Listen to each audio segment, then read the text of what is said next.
Our next speaker is Ben Blanchard. He is known mostly, I think, for his participation in the Pathfinders Project. If you're not familiar with the Pathfinders Project, it was or is still an ongoing effort by the Foundation Beyond Belief. And what they did was they traveled around the country and around the world and did humanitarian efforts like getting clean water, helping build schools, doing things like that without the pressure of the missionary style indoctrination that goes along a lot of times with doing good things like that. So the Humanist Service Corps is what it evolved into, and Ben is also part of the Secular Student Alliance. He's going to be talking today about getting malaria and how you can also get malaria if you're so inclined. Thanks, Ben.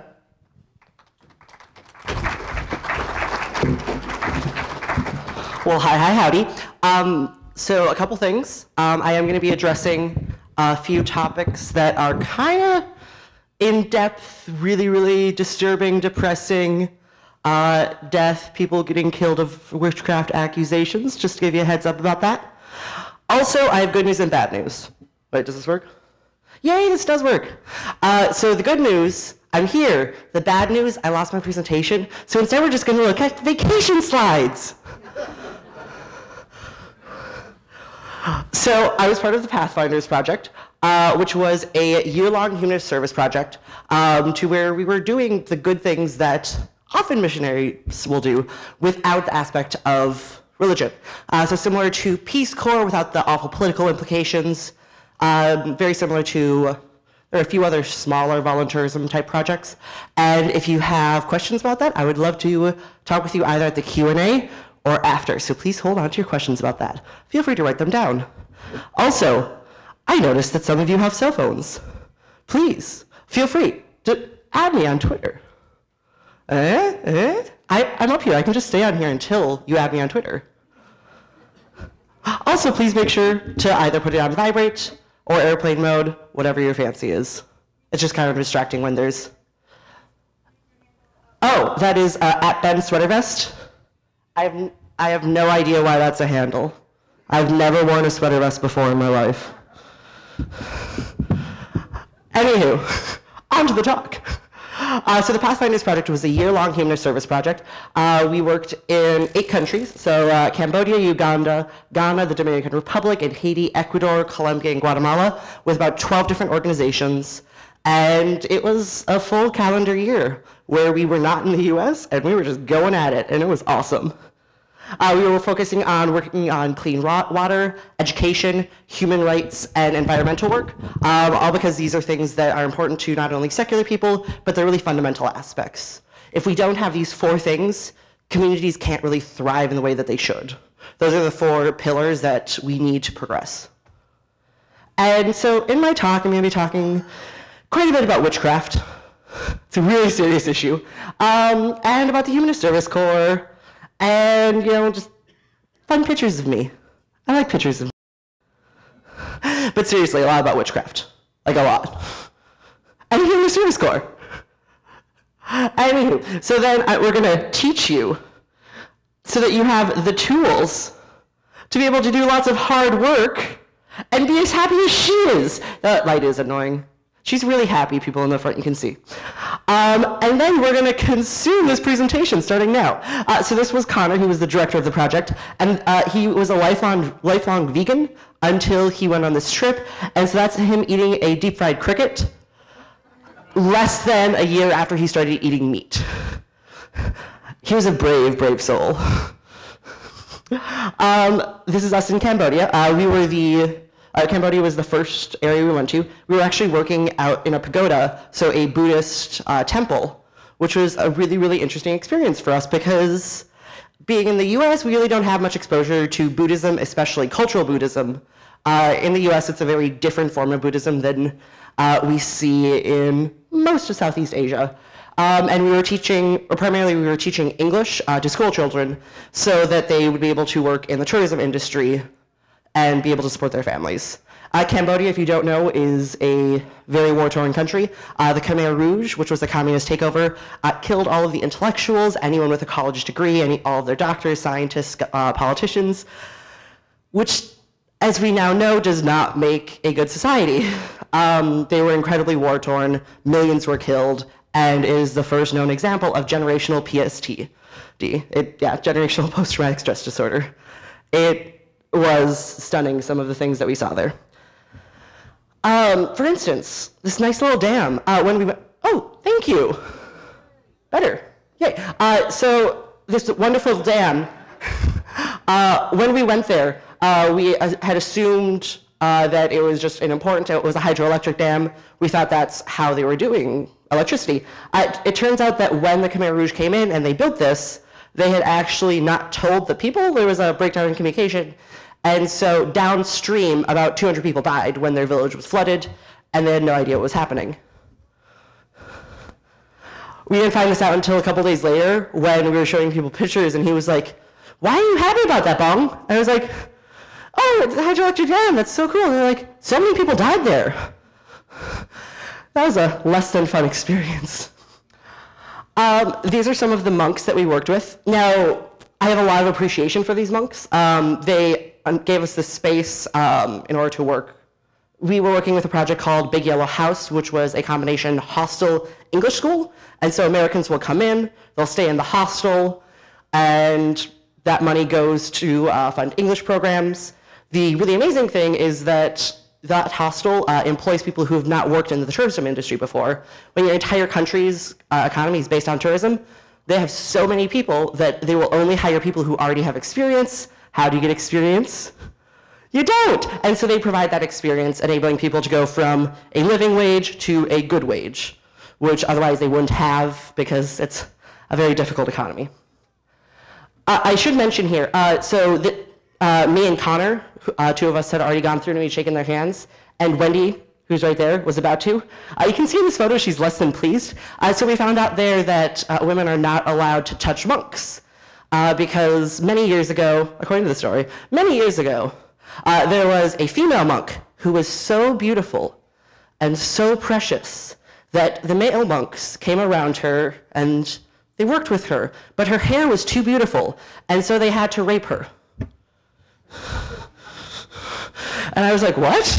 And they're like, well, yeah. And so then, because the monks did a bad thing, the earth swallowed them up, but it was really her fault. And we were like, wait, what? And that's an aspect of Cambodian Buddhism.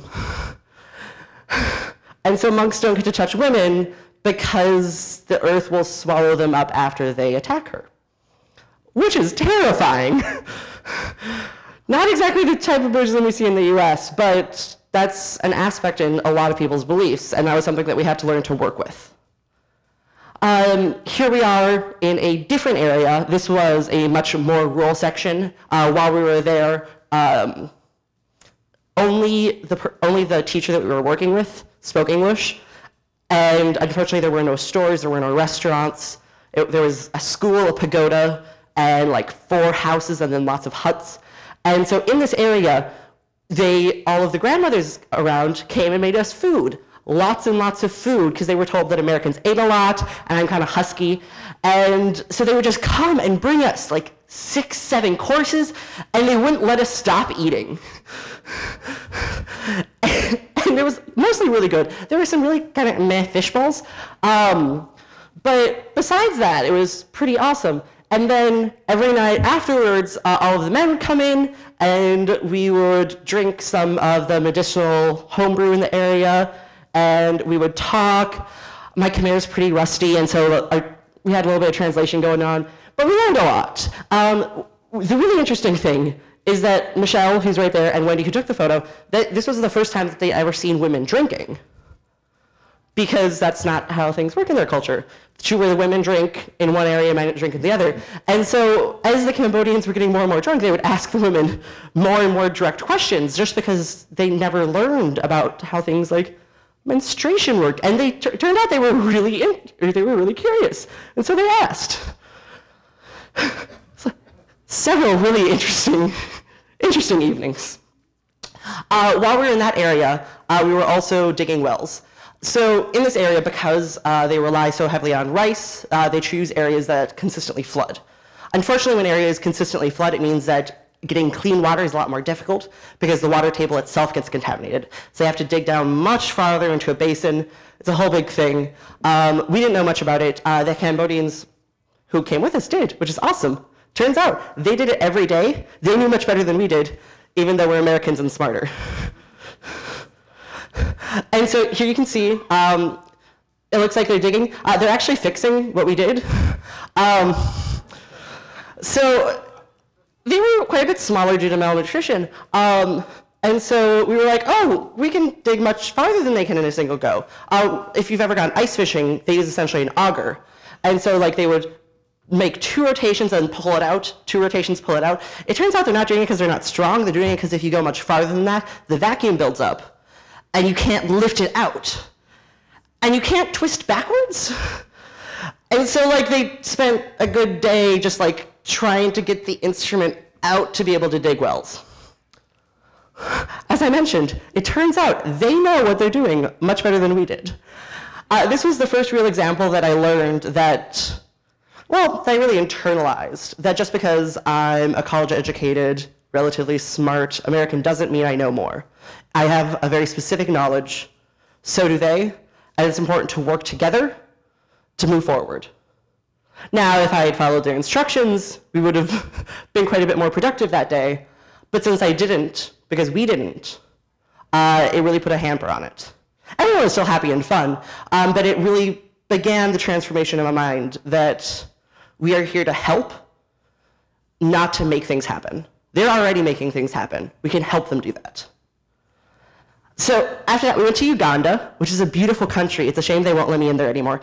I went to PAStAHCon Humanist Primary School, which is, so in Uganda, they have this fun thing to where they have a state religion. They have multiple state religions, which is fair. And so in their schools, on their state-mandated tests that you have to take, whether you're in a private school or public school, you get to choose, do you want to take the Islamic test or the Christian test? You get that choice. Isn't that nice of them? So at PAStAHCon, which is made by Robert, he's a wonderful guy. You might actually be friends with him on Facebook. He raises an immense amount of money to be able to completely support this amazing school where science is the focus. They had a lab. They were the only class I've seen in that entire country that had a science lab. They just actually built a school. If you don't know about them, you should Google the PAStAHCon Humanist Primary School. They're amazing. Their motto is, with science, we can progress. It's amazing. And so this was a really interesting experience for me because Uganda is very, very religious. And so I actually had to teach portions of religious curriculum. And I was the science teacher.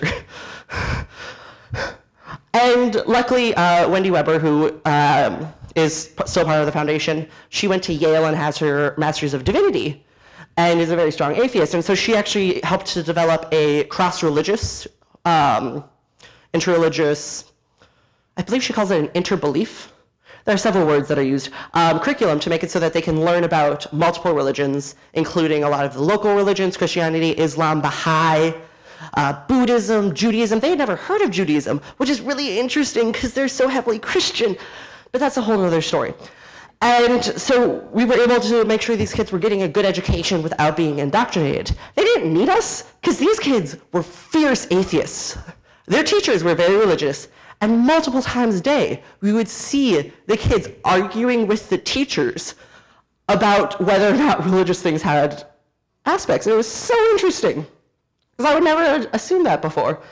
While I was there, I worked with the SSA, we noticed that several of the kids didn't have pens, and so they had to share pens. And that's due to both economic and supply issues.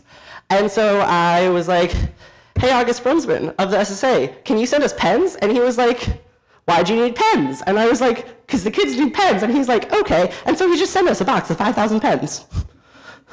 All the kids have pens for a couple of years now, which is awesome. We would like in the US, we really don't think of pens as a necessary educational supply that is such a bottleneck. But in so many areas of the world, it is. We take this for granted. especially because it's not a good pen. Like, no, I love the SSA. It's a cheap pen. I throw them out occasionally. And the kids loved it because it was theirs. They got to bring home several. They got to do their homework at home rather than at school. You can see they're like, wait, this is mine? They were super happy. Anyway, so I told you that I had to teach religious aspects in my science curriculum. So I was teaching sexual education and physics. So physical education and physical education, nudge, nudge. And so one of the things I had to cover was sexual deviations. If you can't read it, it says sexual deviations including bestiality, incest, homosexuality, lesbianism, oral sex, and masturbation. So let's raise our hand if we're guilty of at least one of those.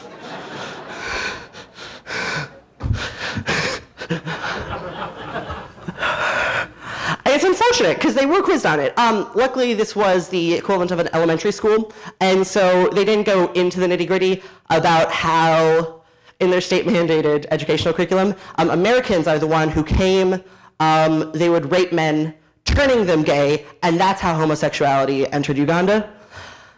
I didn't have to teach that here, which is good. And so I just talked a lot about how there's a variety of thoughts on the subject. I took a very science-based thing, going over, if it comes up on the test, this is what you should say. Luckily, they were already pretty up on that because they need to take the Christian exam, which 3 different times asks, who is your Lord and Savior? Who saves us all?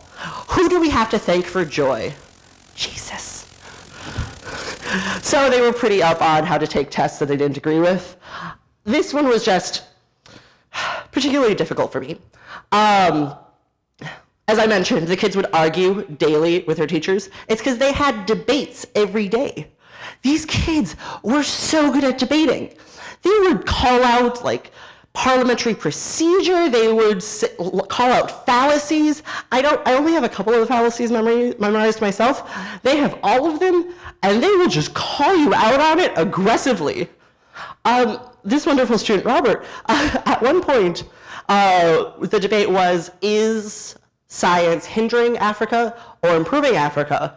One of the teachers said it's hindering because it's removing our faith. And then this wonderful boy stood up and said, I will not allow your religious persuasion to stop my education. And I was like, holy shit. Kid's like 10. They loved their pens. Now, I was able to, being a scientist and a science enthusiast, I was able to bring something that they hadn't really had yet, which was science evangelism. When I talk about science, I get you excited. When I talk about science, I get kids excited. I show them the solar system. We do experiments. In a country where most education is based off of rote memorization, we were able to bring something really important to the school. And they were young enough that they really enjoyed it. And I still talk with some of the kids there. When I went into the class, I took a survey. 9 out of the 10 kids were going to be doing the same profession as their parents, which was mostly farming or running a shop. Shop including restaurants, but. Afterwards, we had multiple people who were volunteering with the nearby HIV clinic. When you're 10, you're volunteering with an HIV clinic, that's amazing. So after that, we went to a high school, which was also secular, kind of. The kids didn't know that. The teachers didn't know that. The administrator was taking money from the British Humanist Association, so that's nice. And so we came in, and I, once again, being a science teacher, tried to do the same thing to where we started off with experiments to try and help them get engaged in the class. And so, as you can see, there's a composition notebook, which means science is happening. If you ever took a science class in high school or college, you know what I'm talking about. It's the only time you use those notebooks. And you can see there's a pen out, so science is happening. And so what we did is we introduced a concept to them to try and disprove it. What did we do? Water divining. Water divining. We couldn't find any of the sticks that had a Y in it, so instead we went with a pendulum. And we did a little fake thing to where, hey, look, the pendulum is pointing to the water. Can you prove whether or not it does or doesn't? And it took a good 2 weeks to get it through, but eventually they understood the concept of falsifiability. They understood the concept of experimentation, and it was excellent because in their scientific curriculum up until that point, they weren't doing experiments where they didn't already know exactly what would happen, which is unfortunate because that's my favorite part of science, to figure things out. While we were there, we interacted a lot more with the community in this area, mostly because the community in this area was a lot more interested in us. In Kasese, they've had white people come there before. In this area, Basota, they didn't. And so they just, everyone wanted to come talk to us. We were drinking marua, which is kind of like a steaming hot beer. Not my favorite drink. I don't like beer because it's yeasty. This one has actual pieces of grain in it that get filtered out as... At least I look really nice in this photo. Look at that smile. So while we were here, several of them were talking about how they were so happy we were here, and they wished that all of the Indians would be replaced with white people. Because Indians are bad. And we were like, well, Indians are just like everyone else. And they're like, well, no, because there's Americans and Africans, but then there's Indians. And that was the most that they could give us. Apparently it traces back to Idi Amin, who was a ruler of Uganda, who proclaimed himself the last king of Scotland. There are several movies on the subject. I would recommend watching them. It was really interesting. And during his reign, they either killed or kicked out almost all of the people of Indian descent. And eventually they came back to reclaim, or some of them came back to reclaim their possessions. But there's a huge, huge negative impact of being Indian in that area. And so we tried for a couple hours to be like, but they're just people. And they're like, well, no, have you ever been to India? And we were like, yes. And they're like, then you know how awful they are. And we're like, every country is different. And they're like, and we're like, have you been to India? And they're like, no, we could never go to India. And so it was a really interesting thing. And we didn't want to argue with them too much because we were guests in their area, and that wasn't why we were there. It's important to keep in mind our mission, but just an interesting little thought as we move forward. And then this wonderful student. So one of the things that we did is we brought lots of fruit trees with us because we were already taking a bus and there was no one else on the bus from where we were going to where we needed to go. And we had lots of money. They needed fruit trees. We planted fruit trees. Look at how excellent this photo is of me. See, aren't you glad I lost my presentation? Vacation photos, man. So I had a nice talk with a student about why we allow the homosexuals to live in the US. It's a frustrating conversation. His argument was, you shouldn't. My argument is, well, in the US, we try and respect people regardless of things, and we want people to be happy and do what they want. He's like, well, you shouldn't. I'm friends with several of my old students on Facebook. Not with him, because I don't want him to find out about my recent engagement. Awkward. So after leaving Uganda, which unfortunately, shortly after we left is when they passed the revised Kill the Gays bill, the US State Department won't let me go back to Uganda. It's a beautiful country. Most of the people there were absolutely amazing to me. But we move on, onwards and upwards. Literally, farther up to Northern Africa, to Ghana.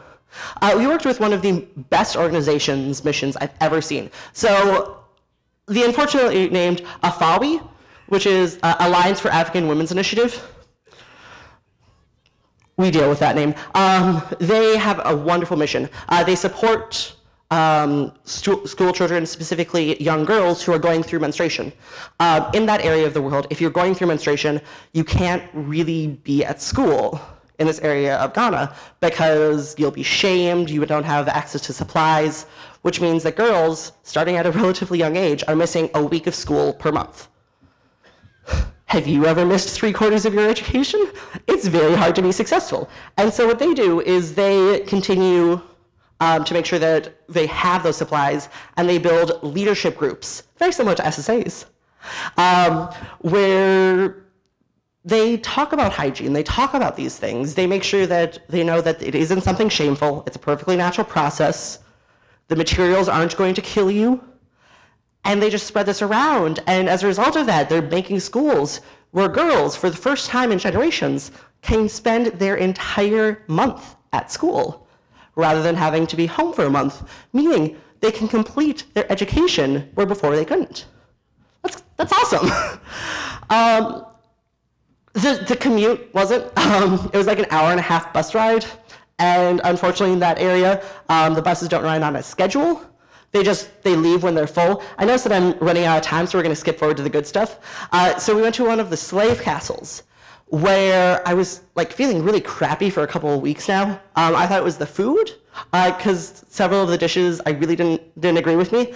So we went to the slave castle, and I was just feeling awful. I assumed it was the emotional impact, and then I fainted, and it turns out I had malaria. I was on an anti-malarial. They aren't 100% effective. They're like 99% effective. Meet the 1%. So lucky. So this little bastard, wait, can I swear? This little bastard was in my blood, and it was killing my red blood cells. And so, you know, I'm a promotion person at heart, and so when I got malaria, I turned it into a fundraiser to raise money for AFAWI, which is an organization to help African women. And so as you can see, the major symptom of malaria is fever. The major symptom of generosity is happiness. But really what it was I got malaria, and I had to make jokes about it to avoid thinking about how serious it was. I was very close to death. Don't get malaria. Little fucker. I live in Minnesota for some reason. Those mosquitoes never gave me any diseases, but we move on. Specifically to Kakua, which is a camp for alleged witches. So in northern Ghana, as well as large parts of Africa, unfortunately, witchcraft accusations are still very, very prominent, which is awful, because if you're accused of witchcraft, you will be killed. Most of the time. If you're not killed, if you're able to escape, you can go to a camp for witches, which they don't let you leave, and they don't give you food, and it's a concentration camp. It's not a fun place. It's the saddest, most awful, horrible, horrible, horrible thing I've ever seen in my life. I'm talking with a positive inclination, because otherwise I'd be crying. So while we were there, we, for several weeks, tried to live as they did, to understand more about what they need. There are surprisingly few organizations that do work with them, because why would they? They're witches. It's very unfortunate. This is one of the mountains that they had to walk up. The total walk to get water is about 45 minutes each way. The average age of an alleged witch is 65. It's only women. If men have powers, it's fine. It's only women that have powers that need to be killed, which is unfortunate. There's us carrying water. Shit's hard. I have no idea how the women are able to do it every day, multiple times a day. Seriously, an hour and a half carrying water because of this fucker. So this fucker, he is the local priest of the area. He is the one that when the witches come in, and I'm just going to shorten accused witches to witches, when they come into the area, he's the one who purifies them and makes sure that they never leave. His father gave him this title, who had the title before him. They say it's not a generational thing, but apparently when his father died, his staff and rock appeared before him. That lying fucker. And now he gets to decide who gets to stay. That's the nicest hut that they have. As you can see, they have thatch roofs. Not very good for keeping water out in torrents. And so as those break down, when the rain comes, unfortunately, all of their possessions are destroyed.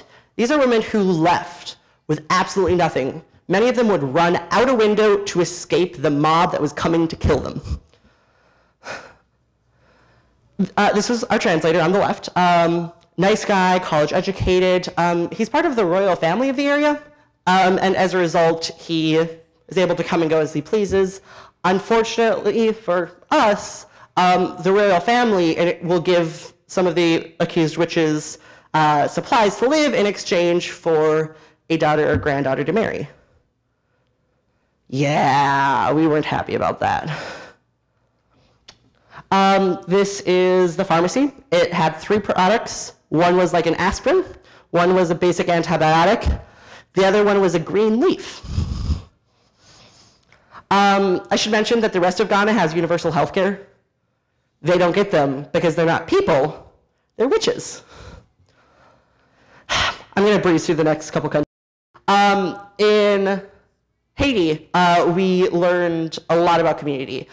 We were building latrines when disaster response came into Haiti. Unfortunately, it also brought with them cholera, which up until then the island did not have. And now they need to be much more careful about public sanitation. And so they build latrines. Unfortunately, latrines are very expensive. This area doesn't have money, and so we bought the supplies. In order for us to get the money, we needed to reach out to the humanist community as a whole, and we did so with Claude. Claude lives in the area. Claude is an emotional character. Claude comes every day to just sit and watch us build, and he brought pieces of wood over, which was really awesome. And Claude helped us raise the money to build the rest of the latrines. Every day, people would just come over and help, because that's what you do. And I wish we had that sort of mentality. Obviously, all of ours were on World Health Organization specs. Oh, golly, I'm quickly running out of time. So we then went to Ecuador, where we built a water sanitation plant. My background's in microbiology. I got to help design and make sure it was all set up correctly. It was awesome. Once again, the community was very excited because this community did not have access to purified water before, and as a result, they would just get sick every 3 or 4 weeks, and that's just the way it is. Now they don't have to. We then worked with Mission Gaia, which was an amazing organization. I just ran out of time. I'm going to keep going. Is that okay? It's my Q&A. Okay, I'll be very quick. Amazing organization. In this area, they had a boost of ecotourism, because it's Colombia. Unfortunately, that meant that they had a lot of plastics that they didn't know how to deal with, and trash they never had to deal with before. And so this organization is helping them deal with trash, which was a problem that they didn't have to deal before. And so they would build composters and trash cans and make sure that the water sources weren't affected by that trash and pollution. Things that they never had to worry about that Americans caused, and then we just sort of left there. Which is negative, but the local community was coming together and working to fix it. The other big thing is that so many of the kids didn't want to do any of the things anymore because all of them just wanted to leave, which obviously they should have the right to do, but they need to learn about their environment at least until they leave, which they didn't want to. But they loved spending time with us, and so we would just co-teach with the teachers so that they would pay attention. White person. They were just so excited. They would hang on our every word.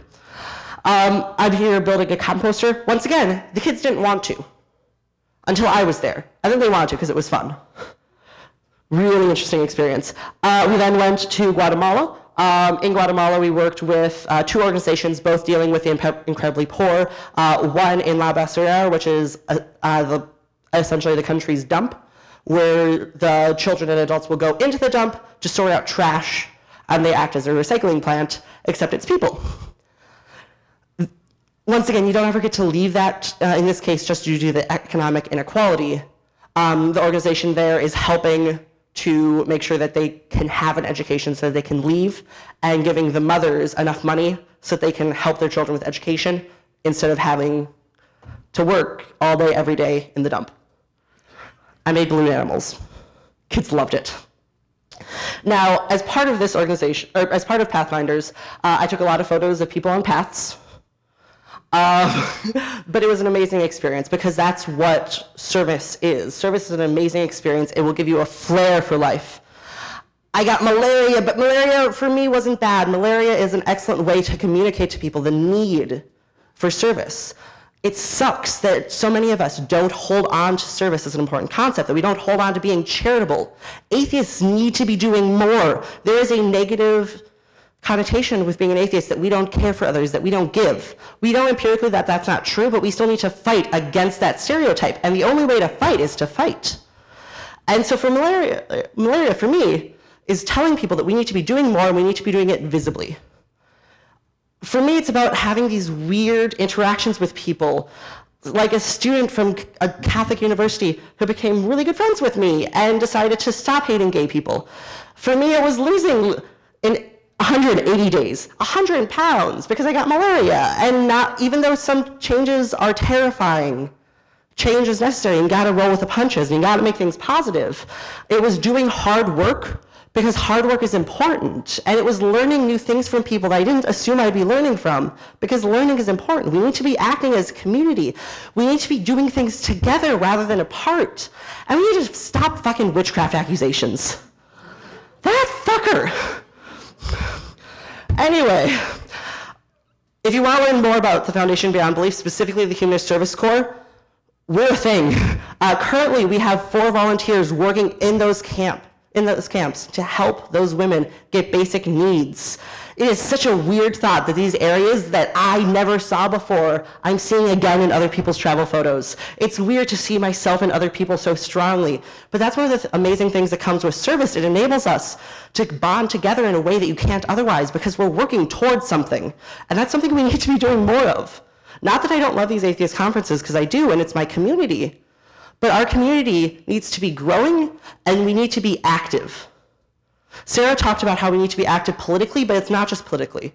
It's not just one thing. We need to be replacing the organizations that we aren't a part of, and we need to be doing it well. I got malaria, and so can you.